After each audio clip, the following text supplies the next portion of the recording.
Last September, there was a C-130J crew out of Little Rock Air Force Base in Arkansas. They were supporting the Army in Afghanistan. They were flying to an undisclosed location, and they came under enemy fire on their way trying to land at the airfield or the base that they were heading toward. Didn't say who the enemy was, but there was a shot that was fired that broke the window of the aircraft. There was a loadmaster standing at that window keeping watch. Her name is Staff Sergeant Jade Morin. So she was hit in the head by shrapnel from the shot that was fired. And they said, you know, hey, this isn't safe, let's turn around. And so the pilots decided to fly back to Bagram.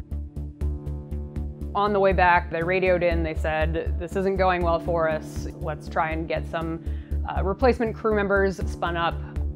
So when they landed at Bagram, there was another Super Hercules plane waiting for them with some new crew members. You know, Sergeant Morin went to the hospital, so obviously she wasn't on the second flight. But some of the crew members from the first flight hopped back on the second airplane with some of their new crew and took off again to go try and finish the mission. The Air Force hasn't said, you know, what that mission was, if they actually got it done the second time, but there was kind of that handoff to try it again. Earlier this spring, 4 of the airmen earned commendations for the incident.